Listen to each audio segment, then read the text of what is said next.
Tips aku mengundang seorang yang viral di Twitter. Jadi ini kita undang banyak gunung yang dia naiki. Nah, di gunung yang satu ini dia tidak jadi naik karena sesuatu yang berbau mistis. Oke, jadi guys stay tune karena hari ini ada Mas Iyar yang akan bercerita tentang itu dia. Silakan Mas Iyar. Saya cerita dari awal aja. By the way, thank you udah kasih loh kesini. Ya. Kasih juga Kak. Bulan Desember kan kita mau liburan pesantren, tapi belum genap resmi libur dari pondok pesantren tuh. Kita kayak udah mikir, ini mau kemana ya? Mau kemana kita liburan? Karena emang dari 2016 suka naik gunung ke Ciremai tuh. Tapi untuk jalur mananya kita belum fix. Akhirnya dari kan 4 orang yang dari pesantren aku itu 4 orang. Terus kita kemasukan 2 orang dari luar pesantren.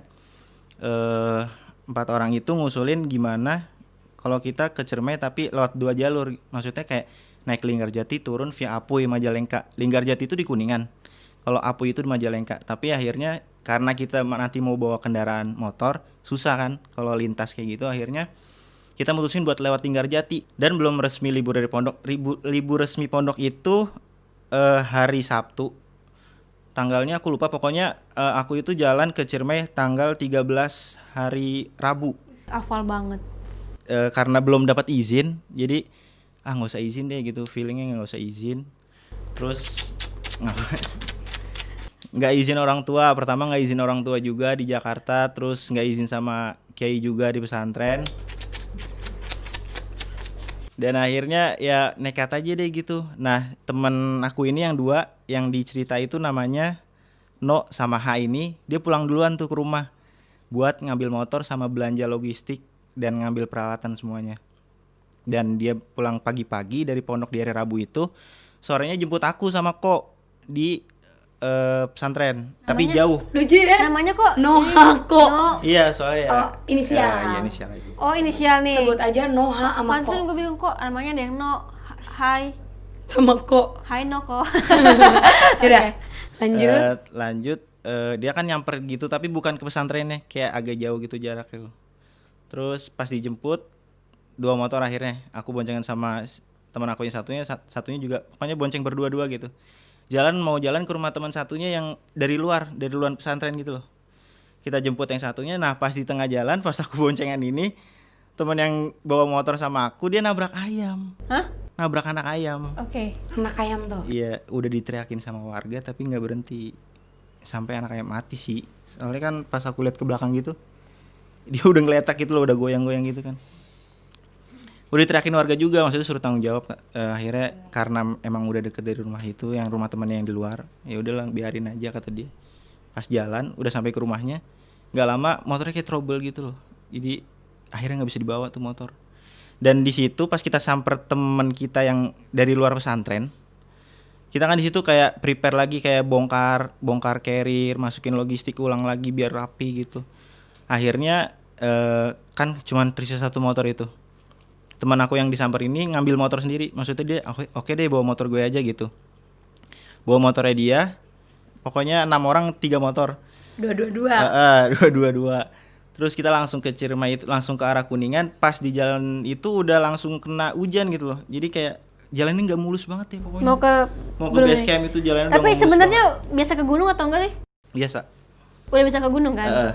Tapi biasanya mungkin dia izin. Iya, Kali itu, ini nggak izin. biasanya izin. Nabrak ayam lagi. Kenapa emang kok nggak izin sih? Ya satu, kalau izin ke pondok kan nggak bisa, itu sulit. Oh iya pondok. Dan nggak konsekuensinya bisa sembarangan. Iya. Ke orang tua deh.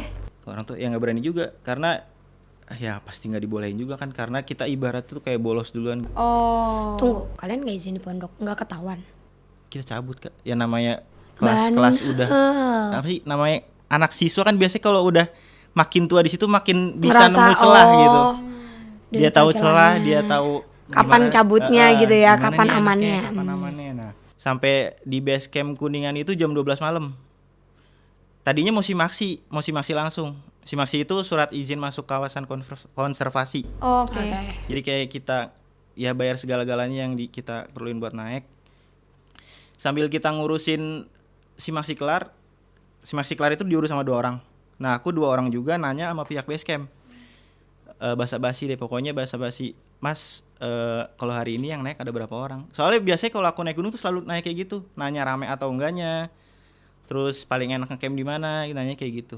Nah terus pas di base camp itu aku nanya, kata dia nggak ada yang naik mas. Di hari itu nggak ada yang naik, itu hari Kamis posisinya. Karena kita Rabu berangkat malam, sampai situ kan Kamis. Katanya Kamis nggak ada yang naik kecuali kita. Jadi yang mau naik cuman kita, yang turun nggak ada. Karena di Simaksi di Gunung Ciremai ini kan 50.000. Itu udah include makan pertama pas berangkat sama sertifikat. Karena kalau kita naik ke Ciremai itu kita dapat sertifikat pendakian. Itu berapa tinggi sih mas? Kok bisa dapat sertifikat? 3078 mdpl. Buset. Itu 3078 tuh berapa? Itu berapa lama tuh normalnya? Untuk normalnya naik. mendaki ke atas sana. Karena kan kalau mendaki itu nggak bisa satu perjalanan kita habisin kan. Iya. Kalau normal itu ya paling kalau misalnya kita jalan pagi, sore kita udah ngecamp. Nah besoknya dilanjut lagi summit gitu kan. Terus kita berangkat tuh. Udahlah pokoknya nggak usah ngurusin yang lain-lain, nggak usah mikirin kita sendirian apa gimana. Kita makan dulu jam 8 nih, makan di kantin. Kelar makan semua udah beres-beres lagi, apa yang dimasukin kita naik. Akhirnya jam 9 tuh. Jam 9 pagi kita naik. Pertama udah aman karena kan kita ngisi airnya di base camp. Karena untuk jalur Linggarjati ini PR banget masalah air. Jadi ibaratnya emang di jalur udah nggak ada sumber air gitu loh. Jadi kita bawa banyak. Waktu itu bawa air yang 1,5 liter itu hampir 8 botol. Kita naik dari base camp ke pos 1 nggak ada kendala karena masih pemukiman warga gitu loh, masih persawahan gitu. Nah pas di pos 1-nya kita nge-break dulu tuh karena emang jalanannya nanjak banget. Linggarjati itu terkenal jalur yang paling cepet tapi paling nanjak di Ciremai dan jalur malas kalau kata pendaki mah. Sampai pos 2 itu udah nggak ada apa-apa, maksudnya ya biasa aja gitu, masih pendakian biasa. Kita duduk, nge-break, minum. Tapi nggak tahu kenapa pas masuk ke pos itu aku bukan orang yang peka ya, maksudnya peka kayak ke Priestley gitu, bukan kan? Memang. Priestley emang peka. Peka, biasa disakitin juga. Priestley. Ya. Tapi nggak tahu kenapa kayak nggak enak banget di sini gitu loh hawanya. Akhirnya pas di situ kita nge-break semua di dalam shelternya itu. Kan salah satu temanku itu bawa musik box gitu loh yang dicantelin di carrier gitu. Dia nyalain tuh. Lagunya koplo dulu kan 2017 lagi viral-viral kayak Nela Karisma gitu, Via Valen, dinyalain sama dia ya kenceng karena di situ emang cuman kita doang kan, yang tadinya hening jadi ya kayak gitu, bareng gitu ya. bareng. Terus 3 orang temanku ini kayak ikut asik-asikan gitu loh, joget. Tapi pertama di base camp itu udah dibilangin kalau misalkan ke gunung itu tolong jaga ucapan, tingkah laku juga gitu kan. Jadi kita saling ngingetin gitu loh satu sama lain. Jadi pos 3 tuh kayak mereka apa ya, masa bodoh gitu loh. Udahlah. Karena mungkin udah capek banget capek, dan udah happy juga. Kayak mau ngelosin aja Ya. gitu. Udahlah kita happy aja dulu di sini. Kan dilihat juga nggak enak tuh kayak gitu kan, udah berisik terus pada joget-joget juga. Habis itu kayak ditegur sama aku sama temanku juga, yang satunya yang nggak ikut-ikutan. Ditegur, jangan kayak gitu, udah kita lanjut aja mending. Akhirnya pas udah dia berhenti, kita lanjut ke pos 4. Nah pos 4 ini kuburan kuda. Ini namanya nama posnya. Nama posnya kuburan kuda. Tapi beneran kuburan kuda. Aku pernah dengar itu ceritanya, nggak tahu ini bener atau enggak. Intinya di kuburan kuda itu makanya dinamain kuburan kuda. Dulu itu ada kuda Belanda katanya. Kuda Belanda atau kuda yang mati karena peperangan. Tapi dikuburnya di daerah situ. Ih pinter banget ini otaknya, isinya apaan sih? Kayaknya aku jadi kepikiran pas kakak ini ngomong ini, kenapa aku nggak astral projection ngikutin orang naik gunung ya? Biar aku ada cerita. Udah pernah naik gunung nih cuy. Iya. Lanjutin Kak. Nah terus di kuburan pos 4 kuda, ini pokoknya zuhur deh jam 12 tuh di pos 4. masih siang ya berarti. Masih siang. Di pos 4 zuhur kita nggak lama tuh di kuburan kuda. Cuman kayak nyender doang di pohon.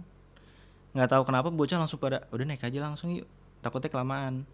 Nah kita naik ke pos 5, nggak sadar udah kelewatan tuh, nggak sadar pos 5 karena nggak ada plakatnya. Pelangnya nggak ada, yang dari seng itu loh. Oh jadi biasanya ada nama gitu Iya. ya. Dan kita kayak kelewat gitu. Kalau plakat piala deh. Oh iya lupa. Ayo, terus. Kita kelewat kan. Pokoknya kita jalan sampailah di pos 6. Oke. Ini berapa posisi? 12. 12 baru sampai ke puncak. Iya. 12 baru sampai puncak. Oke, jauh. Terus pos 6? Kita sampai di pos 6 itu udah jam 3 sore. Itu udah gerimis, kabutnya turun, hutannya udah lebat. Kita lanjut jalan nih karena udah jam 3 lebih kan. Lanjut jalan.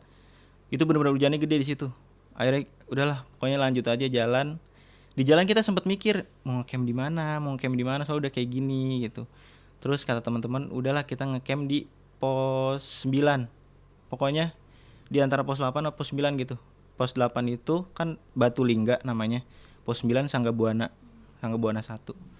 Nah, kita tuh kayak ya udahlah, kita kayak maksain banget sih kesannya. Kesannya kayak maksain. Kita udah kehujanan di jalan dan itu kita nge-trek dari pos 6 sampai pos 7 2 jam lebih. Nah, kita jalan lagi. Udah mau jam itu jam 5 lebih lah. Jam 5 lebih. Teman aku yang satu ini nyaranin buat duduk dulu deh yuk, duduk di jalan setapak gitu, paling 2 ubin gini. Akhirnya kita kayak pada lihat-lihatan gitu loh, pandang-pandangan gitu. Terus pada nanya gimana, mau lanjut apa gimana, ini udah mau sore banget, pokoknya udah mau maghrib, mau lanjut atau enggak gitu. Kalau mau lanjut ya kita lanjut, kalau enggak ya kita turun. Oh, lu bisa turun juga? Bisa. Maksudnya kita udah sampai 7 turun sih? Udah Kita belum sampai soalnya- 7, belum nemu 7. Oh, belum. Itu Baru 2 jam, pos 2 jam lima. nge-trek pos 6. Pos 6. Kan dari pos 6 ini namanya Tanjakan Seruni, kita mau ke pos 7 namanya Tanjakan Bapak Tere. Karena itu emang ceritanya tuh di Bapak Tere ini banget deh. Mistisnya kuat banget di situ. Oh, di Bapak Tere ini. Iya, karena dia ngambil namanya, ada yang bilang dari Bapak Tiri yang ngebunuh anaknya dibuang di situ. Tapi kita 2 jam lebih itu nge-trek sampai jam 5 lebih kita nggak nemuin pos Bapak Tere. Oke. Padahal kita selalu jalan di jalan yang ada ininya loh, ada pita warna orange itu. Akhirnya kita lihat-lihatan gitu, ya gimana nih, turun aja kali ya. Akhirnya turun. Pas mau turun ke pos 6 itu, ke Tanjakan Seruni, cuma setengah jam. Kita naik 2 jam lebih, turun ke pos yang sebelumnya kita itu ngebreak setengah jam. Berarti lu diputer-puterin tuh ya? Iya, dan awalnya gue nggak tahu itu gue diputer-puterin Kak. Ya karena emang Masih positif iya, lah masih ya. positif aja Dan sih. belum pernah juga ke sana kan? Itu pertama kali ke situ. Nah pas udah di pos 6 itu kita turun lagi ke pos 6, kita diriin 2 tenda karena kan kita 6 orang. Satu tendanya kapasitas 3 orang. Kita diriin kayak adep-adepan gitu. Nah yang ada yang diriin, gue sama temen gue bikin air panas pakai kompor. Nah kelar bikin air panas, udah bikin kopi juga. Terus gue lanjut bikin nasi, mau bikin nasi. Nasi udah jadi, udah mau jadi, maksudnya udah jadi tapi masih ada yang beras gitu loh. Dan tiba-tiba kompornya mati. Angin enggak, diceplek-ceplek nggak bisa nyala lagi. Kita bawa gas 2, gas tabung high cook. Kita bawa Kalian 2. mau kompor gas? Enggak, kan ada Oh, kompor oke, yang khusus outdoor gitu Kak. Itu posisi udah maghrib, udah habis maghrib. Akhirnya jam 7 kita tidur. Cepet banget jam 7 kita tidur. Dan aku tuh tidur sebelah kiri. Aku lihat jam 1 malam. Aku lihat di HP jam 1 malam. Dan harapan aku tuh di situ bukan apa-apa. Merem lagi. Bener-bener merem lagi kayak bener-bener takut di situ. Lucu banget ya? Iya, bener-bener Dari mukanya aja kelihatan Takut. Takut Ya, gitu. oke. Terus bener-bener takut. Terus pas udah dalam kayak mau tidur lagi gitu kan, mau proses tidur lagi, dengar kayak orang jalan tapi nggak pakai sepatu. jadi kaki yang Iya. nginjek daun-daun Becek-becek atau dong ya? apa. Iya, Kayak gitu. becek-becek gitu kan ya? Kalau pakai sepatu kan, sepatu gunung-gunung itu kan Kedengeran tebel-tebel gitu, ya. bek. Nah itu nggak kayak gitu suaranya. Kaki. Terus Pas yang dengerin udah bodo amat lah, tidur aja pules. bisa tidur tuh. Bisa tidur, bangun pagi jam 6:30-an. Bangun pagi gara-gara temen teriak-teriak di depan, 2 orang. Karena itu ngelihat sampah logistik kita yang di depan udah berserak kemana-mana. Ada yang keseret sampai 5 meter juga, mau jatuh ke jurang gitu. Angin kali. Nggak tahu angin, nggak tahu babi. Oh iya babi. kali babi positif. Jam 10 kita baru turun, udah lagi gendong tas semua. Dengar pendaki dari bawah, maksudnya dari jalan yang mau ke kita gitu. Dengar pendaki dari bawah, ya udah tungguin aja, siapa tahu dia naik gitu. Dia naik tuh berdua. Ditanyain, "Mas dari mana?" "Dari Cirebon," kata dia. "Dari bawah jam berapa?" "Jam 7." Jam 7 pagi. Jam 10 udah di pos kita. Jadi cuma 3 jam ya? Iya. Ke pos 6 ya? Iya, sementara kita dari jam 9 sampai pos 6 asar jam 3. Tapi emang di estimasi kertasnya itu ya emang sejam 2 jam gitu dari pos per pos itu. Yang ngitung nggak sih? Ini lagi 2 kali ngitung. lipat, Iya 2 kali makanya lipat. lagi ngitung, sabar. Emosian ibu. Terus kita tanyain kan mau ngecamp apa gimana? Enggak mas, kita mau tektok. Maksudnya tektok itu dari base camp ke puncak. Dari Terus puncak turun lagi. di hari yang sama. Oh, Lalu keren kok tuh cepet? mereka. Nah nggak tahu itu. Sampailah di pos 2. Pos 2 itu kan yang bawahnya ada kantin itu kan. Pos 2 kita ketemu lagi pendaki 3 orang. Kita tanya dari Jakarta katanya. Dan dia juga dari pagi. Jalan dari pagi. Tapi baru Cuman sampai. zuhur baru sampai itu. Beda-beda ya. Mm-mm. Jadi yang Tapi bener aku yang mana? percaya sih kalau katanya kan orang di gunung itu tergantung kita disambut atau tidak. Banyak yang ngasih tau kayak gitu. Dan temenku juga ada yang ngalamin hal serupa di gunung Ciremai. ini juga. Maksudnya ngobrol biasa lah gitu. Nah, dia nanya juga gimana bang ke puncak, enak nggak maksudnya, cuacanya bagus nggak? Ya kita bohong aja kan. Bagus. Ketahuan kan. Tuh coba 3 orang yang ketemu sama dia. Ternyata dia gak nyampe puncak guys. Terus. Kita sama, oh iya bagus kok, bagus cuacanya gitu. Ya buat ngeyakinin dia aja, jangan-jangan terus turun kan kasihan juga denger cerita kita. Akhirnya kita turun. Nah di antara pos 2 ke pos 1 itu udah masuk hutan pinus lagi. Dan ketemu kantin yang kemarin kita ke situ tapi tutup. Nah hari itu buka. Itu hari Jumat. Oke, terus? Pas nanya ke bapaknya, Pak, kita kan ketemu sama bapaknya, bapak yang punya kantin. Di dalam juga ada ibu penjaga kantinnya. Pak kok kemarin nggak buka? Kita tanya gitu. Iya mas, saya kalau weekday males buka kata dia. Akhirnya ya udah kita nge-break di situ. Dia juga bilang katanya kalau weekend lebih enak. Ya mungkin lebih laris ya, karena lebih rame juga. Dan kita di situ nggak langsung cerita gitu. Si bapaknya lagi sibuk ngasah kayak golok gitu di samping kantinnya. Kita samperin berenam. Kita cerita, Pak, kita nge-trek kok lama banget ya gitu. Kita udah cerita panjang lebar. Si bapaknya nanya langsung to the point. Nanya, dari kalian ada nggak yang ngerasa kayak diputer-puterin di satu jalur itu dari pos 6 ke pos 7. Dan teman kita satu ngaku. Kata dia iya ngerasa diputer-puterin. Soalnya dia ketemu pohon hitam mati tinggi tapi nggak ada daunnya. Kayak pohon abis kesambar gitu loh. Pokoknya dia hafal sama si pohon itu. Iya, dia hafal sama pohon itu. Tapi dia bilangnya kita jalannya beda-beda kok. Cuman nggak tahu Ketemu kenapa. lagi sama ketemu si si pohon ini, si pohon hitam ini. Tapi dia nggak mau bilang. Ya udah, terus kata si bapaknya, bapaknya nanya lagi, ada nggak yang di jalur diliatin anak kecil balita naik ke pohon? Satu lagi ngaku, yang lain lagi. Sumpah serem banget cuy. Demi apapun serem banget balita. Yang lain ngaku lagi, temen lo yang lain. Ada yang ngaku. Tapi kata si bapaknya naiknya nggak umum, kayak orang dewasa naik manjat pohon kelapa. Nah teman kita yang satu ngaku nih, yang agak selengean, yang di pos 3 ini ngomongnya. Beneran tuyul gunung kali. Oke. Yang dari pos 3 ini ngomongnya emang agak kasar sih ya. Dia ngelihat katanya. Nah kata si bapaknya, nah itu yang nyebabin kalian kesesat atau diputer-puterin. Si bapaknya bilang kalau kalian kayak gitu, kalian kayak cuci muka, ngebasuh muka kalian pakai tanah yang ada di situ. Jadi tanah nih kita ambil, terus gosok-gosokin gini ke muka. Ya namanya nggak ada yang tahu ya. Mungkin emang situ Kasihan deh udah turun. Iya udah turun duluan. Lagian kalau misalkan dia cuci muka pakai Tanah siapa tahu itu bekas babi. Iya kan? Iya. Benar, terus. Udah ya kita nggak ada yang tahu pak, akhirnya gitu. Akhirnya kita turun aja daripada ngambil konsekuensi. Dia juga cerita, makanya mas kalau naik tuh etikanya lebih dijaga, cara bicara, tingkah laku juga. Karena dulu juga ada yang kayak gitu sama kasusnya, cuman malah dia lebih parah. Dia naiknya kesasar-sasar, turunnya juga disasar-sasarin. Kasihan banget. Dan sampai keluar jalur. Oh my god. Keluar jalur tapi turunnya di pos itu juga, di kantin itu, di belakang kantin itu. Tapi belakang kantin itu udah hutan pinus semua. Si bapak yang ngomong panjang lebar ya intinya itu, jaga kesopanan, tingkah laku, ucapan. Tapi kalian ngerasa nggak selama perjalanan mungkin ada yang kurang sopan selain dari tidak izin orang tua dan pesantren ya? Ada nggak di selama perjalanan tuh kayak mungkin ada yang ngomong jorok, ada yang itu. kurang? Ada. Temennya. Emang kelompok lu ngomongnya kayak gitu? Iya emang rata-rata di bawah ngomong kayak gitu. Gara-gara Cuman- yang di tempat dangdutan itu loh. Di pos 3 itu. Oh iya.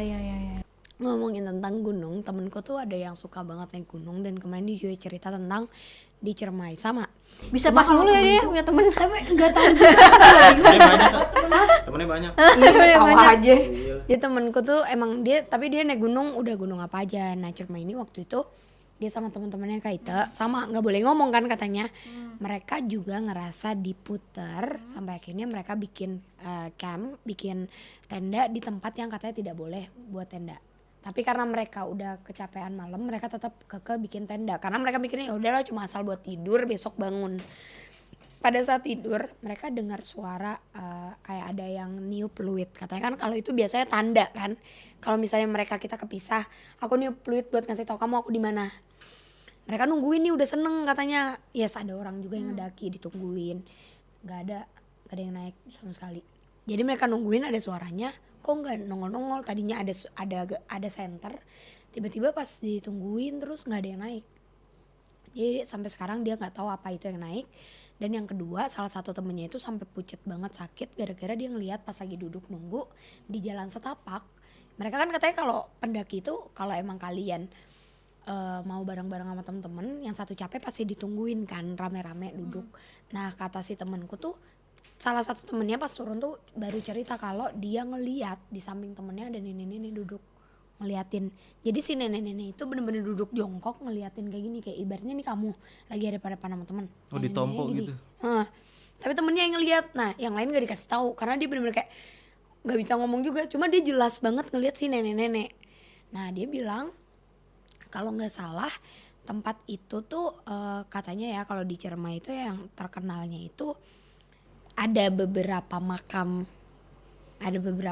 yang sebenarnya orang-orang pun tidak tahu makamnya yang mana, makanya tidak dijadikan kayak makam keramat or something. Jadi nggak ada yang ditulis batu nisan atau apa tuh nggak ada. Cuma memang diceritakannya banyak beberapa makam yang dulunya ikut dalam peperangan. Belum lagi katanya itu yaitu yang tentang tadi apa kuburan kuda. Aku dapat gambaran cuma memang ada kuda-kuda besar yang ikut dalam peperangan dan ditanam kali ya kalau zaman dulu, yang ditanam aja gitu di situ.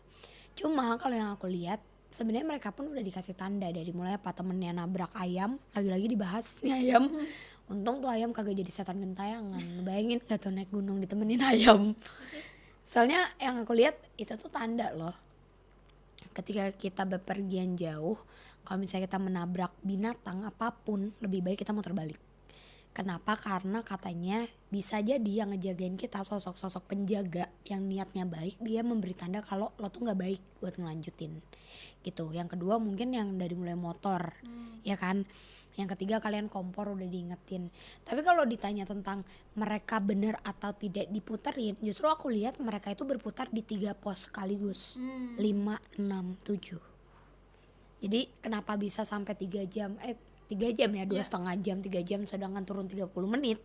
Karena kalian tuh bener-bener diputerin di pos yang itu. Tapi kalian tidak dikasih lihat kalau kalian ngelewatin pos. Yang kalian lihat cuma hutan-hutan aja. Kalau bicara tentang gunung tuh kayak yang kita bilang kan Kaite, makhluk-makhluk di sana itu bakalan gede-gedean energi. Karena apa tujuan mereka adalah membuat kalian stay di kawasannya. Membuat kalian jadi ada di tempat mereka atau setidaknya kalian ditutup matanya. Untungnya mereka masih selamat yang gak dikasih unjuk jalan lurus, ternyata jurang. Itu banyak banget. Karena banyak banget aku dapat DM cerita juga gitu. Ada yang meninggal. Tapi itu yang 2 orang pendaki itu beneran manusia atau bukan? Nah itu jujur aku bingung dan ragu ya, karena menurutku kayaknya enggak. Karena si temenku juga katanya yang cerita di Ciremai itu yang beredar itu banyak banget pendaki yang dulu ya udah di tahun-tahun lama yang meninggal. Dan katanya banyak jin yang menyerupai pendaki, seolah-olah mereka tuh menyapa pendaki lainnya padahal gak ada siapa-siapa. Buset. Karena logikanya kayak yang dia bilang, dianya naik walaupun tektok, ya oke. Kalau tektok kan rata-rata emang gak ada yang bawa carrier gede ya. Tapi kok itu sampai katanya nggak pakai baju gunung, kayaknya nggak mungkin. Ya soalnya kan Ciremai kan juga dia kan tinggi ya, dan pasti waktunya itu udah waktu tercepat tuh mungkin 6 jam 7 jam sampai ke puncak. Nah ini cuma sebentar nyampe situ ya apalagi. Iya, dan lagian nggak pakai baju gunung kayaknya sekalipun orang yang biasa naik gunung dia tetap harus pakai baju gunung, karena kan itu memang persyaratan sebelum kita naik ke gunung kan. Aku nggak pernah naik gunung tapi aku tahu temanku pada naik gunung. Kamu kan ini jago naik gunung lewat Astral Astral kayaknya Projection. aku nyoba deh guys, nanti kapan-kapan coba komen gunung mana yang harus dinaikin. takut juga gitu. Enggak, tapi emang kalau yang aku lihat dari kakaknya sendiri dia masih aman sih. Tapi abis itu kalian minta maaf nggak ke Ustadz, ke mama? Iya, karena sampai Jakarta kan nggak berani cerita sama ibu bapak langsung kan. Pertama cerita ke abang, karena abang anak Mapala juga. Karena Mapala mama papa larang. Bukan. Tunggu. Alam belakangnya. Mapala apa? Mahasiswa pencinta alam. Oh, Maka jadi mahasiswa. Ya. terus sama abang juga udah jujur aja gitu, nggak apa-apa. Pas udah jujur ya diomelin, tetep diomelin, tapi kayak mereka bersyukur gitu loh. Masih ada Masih selama untung mau apa? bisa pulang gitu. Iya. Soalnya kan banyak banget kejadian-kejadian di gunung yang tapi bener loh, kejadian di gunung tuh nggak bisa dipungkiri. Salah satu hal yang sebenarnya sakral banget. Gunung tuh tempat paling sakral. Kenapa? Karena kan di zaman dulunya banyak banget orang yang mencari ilmu dan mereka bertapa atau apapun itu di gunung. Jadi kalau kata orang tuh kalau ibarat handphone tuh udah lowbat, kalau orang dulu untuk mengecharge energinya itu harus ke gunung. Makanya gunung tuh terkenal banget gitu sama Betul. hal-hal mistisnya. betul. Gue pernah tuh di Ciamis ke mana gitu kan, masuk hutan. Itu gua kagak boleh pakai alas kaki. Serius? Iya, jadi masuk tuh Telanjang kaki. telanjang kaki, sakit banget. Kenapa? Tapi emang nggak boleh, karena suci banget. Oh, Jadi kalau misalnya kita ke tempat-tempat alam itu lebih baik kita peraturannya dijaga, iya diikutin. jangan dilanggar, Jangan sotoy. jangan songong-songong lu, kagak yang sopan, jangan kagak sopan, jangan Tapi kamu ngomong kasar. Kapok nggak? Enggak, karena abis itu ya naik gunung lagi biasa. Tapi Cuman ke nggak Ciremai nggak berani enggak. lagi. Bukan Cukup nggak satu berani, kali. emang ya belum ini aja. Ayo coba ke Ciremai lagi. Lah ayo aja. Nanti habis itu lu ke sini lagi. Ceritain Cerita lagi. Tapi kayaknya pindah jalur aja deh, Kak. Iya, Majalengka boleh. Oke deh kalau gitu. Makasih, Kak. Makasih udah Udah sharing. sharing. Teman-teman makasih udah nonton juga. Semoga banyak pelajaran yang diambil ya. Kalau ke alam-alam tuh tahu diri. Peraturannya diikutin. Jangan sok-sokan. Ini salah satu contoh. Iya. Walaupun mereka Jangan sebenarnya lupa, nggak jangan sompral lupa. banget loh. Mereka Iya, nggak sompral loh. Jangan lupa izin sama orang tua. Kalau nabrak ayam tanggung jawab. Itu ayam kalian nggak tahu kan? Siapa tahu jijinya gentayangan. Nah, mungkin yang tadi itu bukan Yang babi, ngacak-ngacak ayam. Iya, bisa. Bisa jadi. Tapi udah dewasa mungkin. Hah? Tapi udah dewasa duluan deh. Iya, ayam raksasa. Bisa jadi. Oke teman-teman, kalau punya cerita menarik tentang gaib dan mau sharing di sini silahkan kirimkan detail cerita beserta nama nomor telepon dan bisa di mana ke email di bawah ini. Ada foto-foto juga, video silahkan dikirimkan. Dan jangan lupa subscribe YouTube channel ini, YouTube channelnya Grita TV dan juga belum YouTube ada. channel Grita TV dan Grita Gata ini. Ya, dan sampai ketemu di video berikutnya. Dadah. Cie, nonton sampai habis ya. Makasih ya. Jangan lupa follow Instagram aku di sini dan nonton video lainnya di sini.